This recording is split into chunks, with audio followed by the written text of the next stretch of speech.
নমস্কার বন্ধুরা, আমি সুপর্ণার হেসেলের আরও একটি নতুন রেসিপিতে আপনাদের সবাইকে জানাই অনেক অনেক স্বাগত। আজ বানাবো সুজির মোহনভোগ। এই রেসিপিটা সুজির হালুয়া বা পায়েসের থেকে একটু অন্যরকম, কিন্তু খেতে লাগে দারুণ সুস্বাদু। সামনেই দোল পূর্ণিমা আসছে, চাইলে আপনারা এই রেসিপিটা গোপালকে ভোগ হিসেবেও নিবেদন করতে পারেন।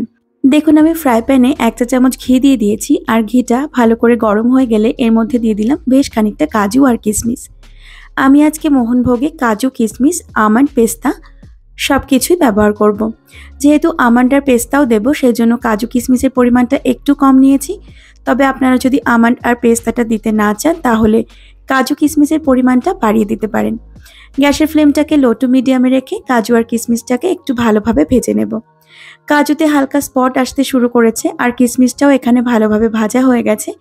এবার এগুলোকে তুলে আমি একটা আলাদা পাত্রে রেখে দিচ্ছি। আর এর মধ্যেই আমি দিয়ে দেব আমন্ড আর পেস্তা। তবে আমন্ড আর পেস্তাটাকে আমি একটু কুচি করে রেখেছি, আর সেই জন্যেই কিন্তু এটাকে আমি আলাদা ভাজছি।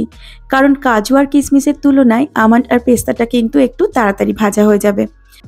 ড্রাই ফ্রুটসটা ভেজে নিলে খেতে বেশি ভালো লাগে। তবে আপনারা যদি কেউ কাঁচা ড্রাই ফ্রুটস ব্যবহার করতে চান, করতেই পারেন, কোনো অসুবিধা নেই। কিন্তু ভেজে নিলে সবসময় ঘিয়েই ভাজার চেষ্টা করবেন।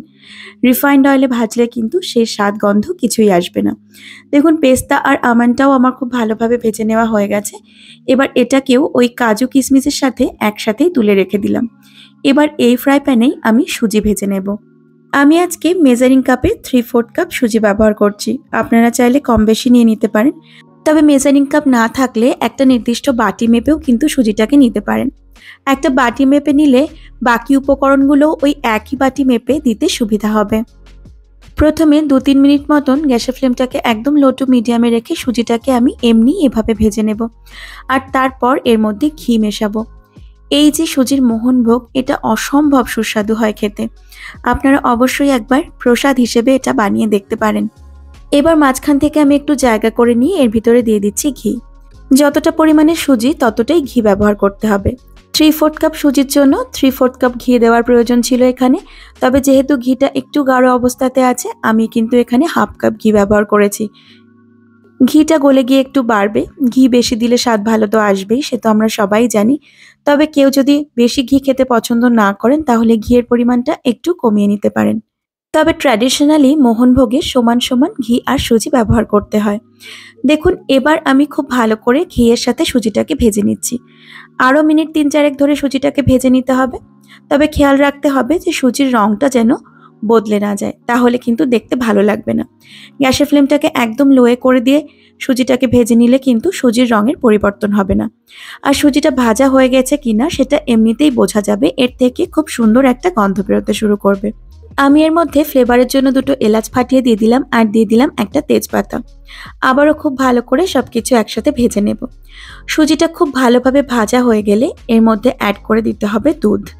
তবে মোহনভোগে দুধ ব্যবহার করার আগে দুধটাকে খুব ভালো করে জাল করে একটু গাঢ় করে নিতে হবে। সুজির মধ্যে দিয়ে অনেক বেশিক্ষণ ফোটানো যাবে না, সে কারণে দুধটাকে আগে আলাদা করে জাল করে নেওয়ার প্রয়োজন পড়বে। আমি দুধটাকে আর আলাদাভাবে জাল করে নেওয়াটা আপনাদেরকে দেখালাম না। আমি 750 ml দুধ খুব ভালোভাবে জাল করে একটু গাঢ় করে নিয়েছি। 750 ml দুধ জাল দিয়ে 500 ml মতন হয়েছে, আর সেটাকেই আমি এখানে অ্যাড করলাম। দুধটা মেজারিং কাপ মেপে 2 কাপ আমি এখানে দিয়েছি। আপনারা যে বাটি মেপে সুজি নেবেন, সেই একই বাটি মেপে এখানে 2 বাটি দুধ অ্যাড করবেন। তবে চেষ্টা করবেন দুধটাকে আগে থেকে জাল করে গাঢ় করে রাখবার, তাহলে মোহনভোগটা খেতে বেশি ভালো লাগবে। যখন দুধটা অনেকটাই শুকিয়ে আসবে আর সুজিটাও ভালোভাবে সেদ্ধ হয়ে যাবে, তখন আমি এর মধ্যে অ্যাড করে দেব চিনি। আমি 3/4 কাপ সুজি নিয়েছিলাম, তাই সমপরিমাণ চিনি এখানে দিয়ে দিলাম। আপনারা কেউ যদি মিষ্টি খেতে বেশি পছন্দ করেন, তাহলে চিনির পরিমাণটা অবশ্যই একটু বাড়িয়ে দিতে পারেন। তবে আমি যতটুকু চিনি দিয়েছি তাতে করে মোহনভোগের টেস্টটা কিন্তু একদম পারফেক্ট থাকবে। মিষ্টি কমও হবে না, আবার বেশিও হবে না। দেখুন, চিনিটাকে দিয়ে এবার খুব ভালোভাবে একসাথে সবকিছুকে মিশিয়ে নেব। চিনিটা গলে গিয়ে একটু জল ছাড়বে, তারপর সেই চিনির জলটাকেই একটু নেড়েচেড়ে ভালোভাবে শুকিয়ে নিতে হবে। দেখুন, চিনিটা ভালোভাবে গলে গেছে এখানে। আমি এবার গ্যাসের ফ্লেমটাকে একদম লো করে দিয়েছি, আর এবার আগে থেকে ঘি ভেজে রাখা ড্রাই ফ্রুটসগুলোকে আমি এর মধ্যে দিয়ে দেব। সামান্য একটু ড্রাই ফ্রুটস আমি গার্নিশিংয়ের জন্য তুলে রেখেছি। খুব ভালো করে ড্রাই ফ্রুটসগুলোকে মিশিয়ে দিলাম, আর অল্প কিছুক্ষণের জন্য এটাকে একটু এভাবেই নেড়ে নিতে হবে।